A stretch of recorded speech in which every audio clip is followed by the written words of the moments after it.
Por que ele pôs o boné? É um símbolo universal de desrespeito. Universal, que é o seguinte, olha, eu tô usando uma roupa, uma indumentária informal pra um negócio que todo mundo aqui tá fingindo que leva a sério. Qual que é a mensagem subliminar? Isso aqui é um teatro, eu não vou bater palma para palhaço dançar, e eu vou tratar vocês com o respeito que vocês merecem. Você é do sistema, você é comunista, você é não sei o quê. Então, ó, eu não levo isso a sério. Você pegou uma pessoa que era especialista em comunicação emocional, que era o candidato Pablo Marçal, desestabilizou todos os outros candidatos. Todos. O Boulos é um bom debatedor. Ele estava totalmente perdido. Da mesma forma que existe extrema-direita, deveria existir extrema-esquerda. Eu desafio darem um Google e acharem uma manchete de jornal da Folha, do G1, do Estado de São Paulo, com o termo extrema-esquerda. E isso já mostra a manipulação da informação. Mentir dá muito menos trabalho do que desconstruir a mentira. Pra mentir eu posso levar 30 segundos. Menos. Assim, o Lula e o PT acabaram com a fome no Brasil. Eu levo 1 minuto pra desconstruir essa mentira. Você entendeu? Então, quando você tem um tempo limitado, é o que você falou. Aí eu sempre lembro do conselho do Murilo Gun, que é... O Murilo Gun, cara, que saudade. Então, que é recorrer à tecnologia ancestral da respiração. A coisa mais importante num debate, numa discussão política, é a respiração. Não dá pra responder só respirando. Não, mas ela... A pessoa fala você. Ela é o pressuposto. Por quê? Primeiro porque você ganha tempo. Assim, mentalmente. Porque quando você tá num debate, dentro de você, a sua fisiologia é como se fosse de um combate. Ou seja, a sua adrenalina tá disparada, seu coração tá acelerado. Você tomou um golpe. Você tá no que eles chamam... Você tá sangrando. Você tá num estado que se chama de flight or fight. Exato. Que é vazar, que é correr ou lutar. É exatamente a mesma coisa. Até porque... Não dá pra você. A nossa cabeça, ela absorve um potencial prejuízo reputacional com o mesmo impacto de um golpe físico. Concordo. Sim, porque a gente veio de uma realidade tribal, na qual o que o outro pensava sobre você era a diferença entre a vida e a morte. Então, quando você tá lá na arena pública, sabendo que tem milhares de pessoas vendo e te julgando e tal, quando você se sente acuado, isso causa uma reação física. É normal. Bons debatedores minimizam isso. Como? Aí cada um deve ter a sua técnica. A minha peculiar é a seguinte: me ajuda a ter plena convicção do que eu falo. Certo? Acreditar no que falo. Eu acredito no que eu falo. Então, assim, eu tenho um norte moral. Eu tenho uma rede de apoio de pessoas que me amam, que acreditam em mim. Eu sei que tem milhares de pessoas orando por mim, torcendo por mim. Eu sei o que eu represento, as ideias que eu represento. Então, eu sei que eu não estou sozinho, mesmo quando eu me sinto solitário. Isso ajuda também. E aí tem algumas técnicas, né? De você tentar mitigar, por exemplo, os efeitos físicos dessa emoção negativa. A respiração é uma delas. Quando você fica tenso, você treme. Eu já vi em debate aqui. Pausa. Você sente na pessoa, né, Léo?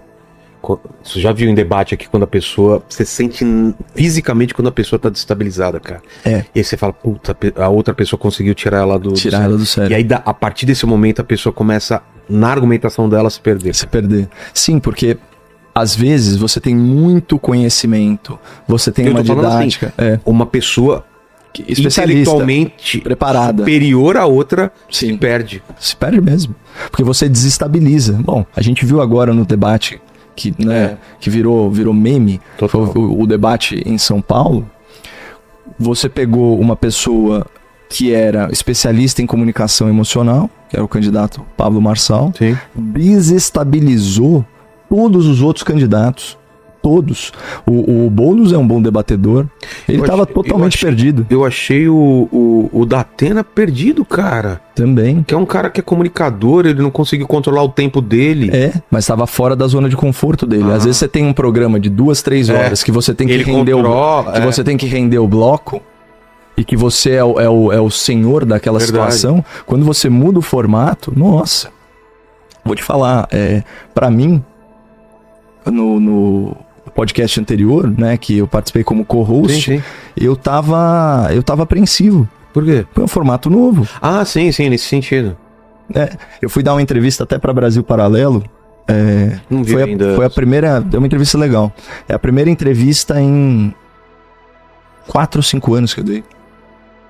Assim, eu dei entrevista em 2019, acho pro Rafinha Bastos, pra Antônia Fontinelli, pra Leda Nagli, Depois pro parou. Pondé, algumas boas entrevistas e eu parei. Principalmente quando eu fui pra TV, né, que aí muda o tipo de contrato e tal. E aí eu fui dar a entrevista e eu falei, nossa, eu tô apreensivo pra dar uma entrevista, que é só falar... Mas são formatos diferentes. São formatos diferentes, né? Uma coisa é você tem outro cara que é um oponente, você tá preocupado em as ideias, e aqui você não sabe o que eu vou perguntar, você não sabe pra onde vai o papo. Vilela, o Marçal entrou num dos blocos com um boné. O que é a roupa? A roupa é um signo, ela é um símbolo. Você não se veste pra você. Você se veste pro outro. Por isso que todo mundo fica desfilando logo. Pra que você usa um logo? Se você sabe onde você comprou a marca. Agora, a gente tem que refletir sobre o nosso comportamento. Né? E aqui não tem julgamento nenhum, é só pra gente entender. Isso aqui é um signo. Sabe? Ó, isso aqui é daqui pra fora. Né? Por que ele pôs boné? Por quê? É um símbolo universal de desrespeito. Universal, que é o seguinte, olha, eu tô usando uma roupa, uma indumentária informal pra um negócio que todo mundo aqui tá fingindo que leva a sério. Então ele falou, porque qual que é a mensagem subliminar? Isso aqui é um teatro, eu não vou bater palma pra palhaço dançar, e eu vou tratar vocês com o respeito que vocês merecem. Você é do sistema, você é comunista, você é não sei o quê. Então, ó, eu não levo isso a sério. Tanto que eu tô com um boné aqui de M. Você entendeu? É uma linguagem não verbal poderosíssima. Aí o cara que tá preocupado com a agenda política dele, de comunicação dele, fica refém daquela situação. Ele fica completamente estremecido. Você fala, cara, que cara louco. O que ele tá com boné aqui? Ele não tá nem aí. O que ele vai falar pra mim? Nossa, o que ele pode falar? Todo mundo conhece seu próprio telhado de vidro, a sua própria vulnerabilidade. Ele desestabilizou todo o ambiente. Só colocando boné. Isso que eu queria falar também, Caio. Você estava falando do PSDB, né? Durante muito tempo a gente teve isso que o Brasil Paralelo fala de teatro das tesouras, né? Sim. Que era uma falsa direita, não sei se você concorda com isso. E aí depois tem o surgimento de uma outra direita. Onde a gente tá agora? O que é a direita? O PSDB nunca foi direita, sempre foi esquerda. O que é? Porque o PSDB hoje, com Dória, ele parece mais direita. Assim, né? O PSDB ele nunca escondeu do público o que ele era. No sentido de que eles sempre tiveram posições de centro-esquerda. Né? Partido da social-democracia brasileira. Mas você fala hoje que o PSDB é de esquerda, o pessoal te bate, né, cara? Não, é porque realmente ele tem posições de centro-esquerda. Só que assim, num universo em que você tem o radicalismo, por exemplo, do PSOL, quando você tem aquela esquerda com inspiração sindical, mais ligada ao trabalhismo, intervencionismo estatal, relações com as ditaduras latino-americanas, que é o PT. E aí você tem o PSDB, como existe esses gargalos, a direita ia pro PSDB, que fazia antagonismo com o PT e tinha mais chance eleitoral. Então assim, não é que eles se fingiam muito de direita, não, era o que existia mais à direita e aí as pessoas que se identificavam com aquelas ideias caíam lá. Então, por exemplo, se você era um cara a favor de privatização nos anos 90, nos anos 2000, você votava em quem? No PSDB. Se você era um cara que defendia a responsabilidade fiscal, quebra de monopólio de estatal, livre mercado, você tinha que ir para onde você ia? Você ia pro PSDB. A partir do momento em que ficou claro que existiam alternativas em que esses valores eram mais fortes, o PSDB desidratou. Então, mas realmente, quando você pega, por exemplo, gente que pensa o Brasil, né, como por exemplo o professor Modesto Carvalhosa, ele fala que existe no Brasil uma partidocracia. Então, como partidocracia, que é o seguinte, quando você tem a migração, né, do regime militar e a redemocratização do país, as elites políticas, elas se juntam, elas tornam obrigatória a filiação partidária, e a tese do professor é a seguinte: essas elites, elas toleram uma certa alternância de poder e elas deixam a população com as suas liberdades individuais até certo ponto intactas, desde que elas rotacionem na troca do poder. Fala assim, é mais fácil a gente fazer um negócio elitista, em que a gente fica se revezando no poder, do que ter por exemplo, uma intervenção de força militar, que aí isso pode virar um bicho deles mesmos. Então a tese que eu acho interessante é a seguinte: os partidos se organizaram para se perpetuarem no poder. Aí quando você pega a taxa de reeleição, vamos lá, vereador, 53%, cara. Prefeito, 61%, governador, 90%. 90%? 90%. Dos 20 que tentaram na última eleição, 18 conseguiram. Presidente da República, 75%. Então, assim, são taxas de reeleição muito altas para um país que a gente sabe que nem 10%, por exemplo, confia muito nos partidos ou no Congresso. Isso são dados do Datafolha. Né? Então, assim, o que está acontecendo? O sistema está claramente viciado. Né? E para mim, a única forma de romper com isso é por meio da comunicação política. Por meio da comunicação política.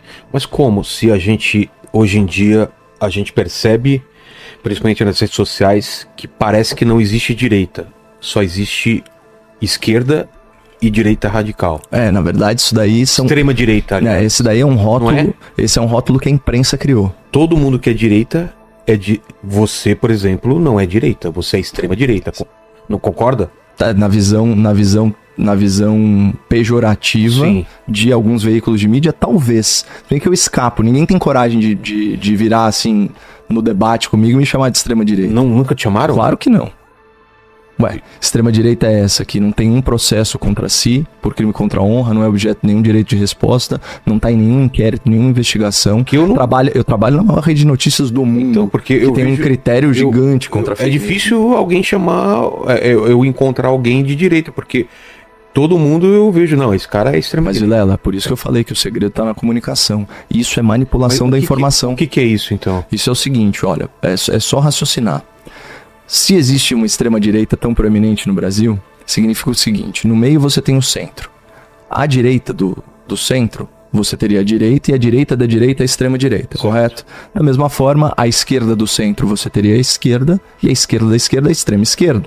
Então, da mesma forma que existe extrema-direita, deveria existir extrema-esquerda. Eu desafio qualquer um que está nos assistindo agora, as milhares de pessoas, a darem um Google e acharem uma manchete de jornal da Folha, do G1, do Estado de São Paulo, com o termo extrema-esquerda. Agora, se você procurar extrema-direita, vão chover manchetes. E isso já mostra a manipulação da informação, o viés político no relato do fato. Por quê? O que é extremo na política? Na minha visão, e eu acho que da teoria política em geral, o que é o extremo? Extremismo é... A própria Jovem Pan é colocada como extrema-direita. Imagina, extremismo é você admitir a violência como método político. Então, por exemplo, a não aceitação das vias democráticas, por exemplo. Na verdade, os fins justificam os meios, e você admite a possibilidade de uma ação violenta com base em uma causa de justiça social. Então, por exemplo, invadir terra, invadir terreno, invadir propriedade privada, isso é extremismo. Você quebra a lei em nome de um suposto avanço social da tua cabeça. Certo? O que seria a extrema-direita? Seria uma direita que, de alguma forma, recorre à violência para fazer valer a sua vontade. Se você não tem isso, não há que se falar em extremismo. Ou alguém que quer ferir direitos para se organizar socialmente. Então, por exemplo, alguém que quer perseguir uma minoria, que tem uma visão supremacista de mundo, isso é extremismo. Que é a volta da ditadura. Exatamente. Por quê? O que é a ditadura? É a restrição de direitos e garantias fundamentais. É um regime de exceção. Claro. Isso é extremismo mesmo. Agora, existe isso, quem defende capitalismo. O que foi, por exemplo, a última grande manifestação política que a gente teve, que foi na Avenida Paulista, dia 25 de fevereiro, aquela foi convocada pelo ex-presidente Bolsonaro, 1 milhão de pessoas na Paulista. Foi uma manifestação pelo devido processo legal e pela liberdade de expressão. E as pessoas não levaram nem faixa nem cartaz, quase como numa metalinguagem em que a autocensura denuncia a censura e o medo de perseguição judicial. Imagina uma manifestação, Léo, com 1 milhão de pessoas, que ninguém leva um cartaz. Essa assim, não protestar livremente é a melhor forma de protesto, porque escancara que a gente está diante de um cenário de absoluta censura. Então as pessoas não devem aceitar esse rótulo de extrema-direita, porque ele, na verdade, ele é só um rótulo pejorativo para eliminar e para silenciar pessoas no debate público. Então por que alguém falaria que eu sou de extrema-direita? Para que alguém de centro ficasse com medo de ouvir a minha opinião. E é super fácil de entender isso, né? Vocês que são pais, vocês gostariam que seu filho ou sua filha saísse com alguém extremista? Claro que não. Com alguém radical? Léo, tua filha, né? Você falou que é pai de menina. Tua filha tá saindo com um cara radical. Você vai ficar feliz ou preocupado? A preocupação já bate. Lógico. Então quando você cola o rótulo extrema-direita, você tá fazendo isso. Você tá limitando aí o debate público e você tá tentando silenciar aquela pessoa colando um monte de rótulo nela. Por isso que quando vão falar, sei lá, de qualquer personalidade da direita, eles enfileiram uma série de distorções biográficas. Então vamos falar do Nicolas, deputado acusado de transfobia, babá. Cara, isso é uma nota lateral da biografia dele, altamente controversa. Eles colocam isso como se fosse um fato para definir esse cara na largada. Porque aí, por exemplo, uma pessoa que é preocupada com a questão de diversidade, do respeito às minorias e tal, a pessoa já fala, esse cara aqui é complicado, sabe? Então, e é ruim, porque às vezes nós somos definidos nos termos dos nossos adversários. Vocês têm que ter muito critério para decidir o que você vai assimilar das informações que chegam para você, né? E a mesma coisa da tia do Zap. Você já parou pra pensar quem é a tia do Zap, conectando com o começo da nossa conversa? Quem é a tia do Zap? A tia do Zap são as mulheres que mais te amam, cara. Mas de onde veio esse termo da tia do Zap? Isso aí tem método. A tia do Zap é o quê? O que é a tia do Zap? É uma mulher que viveu mais que você e que te ama. Então, por exemplo, o que é uma tia do Zap? Pegar uma tia mesmo, minha, ou é uma senhora de 50 a 70 anos, que é ativa no aplicativo de mensagem, que manda uma corrente de oração de manhã para você e que espalha um monte de notícias que chegam para ela. Entre essas notícias, pode ter notícia falsa que ela, por ingenuidade, acreditou, etc e tal. Mas o objetivo de você rotular a pessoa é que você desconsidere tudo que ela fala. Só que a tia do Zap, vai pegar uma senhora de 60 anos, ela ouve o Lula mentir há 40 anos. Então ela tem muito mais experiência em flagrar, sabe, falácias e narrativas mentirosas do que eu, que só ouço o Lula mentir há 20 anos. Ela tem mais experiência que eu. E aí quando você afasta ela do debate com um rótulo tipo, ela é tia do Zap, desconsidera tudo que ela fala, você invisibiliza aquela pessoa no debate público, sabe? Não importa o que ela pensa, ele é o tio do churrasco, ela é tia do Zap. Não, a gente tem que escutar todo mundo. A gente tem que escutar todo mundo. Inclusive essas pessoas. Porque a gente tá ouvindo jornalista, que muitas vezes é pago para falar determinada coisa, né? Que são as gargantas de aluguel, como a gente discutiu. Essas pessoas a gente ouve. E aí as pessoas que a gente ama, que viveram mais do Brasil do que nós, a gente vai tirar, né? São esses rótulos. Mas é um grande desafio de comunicação e eu acho que a verdade vai sair vencedora do outro lado disso.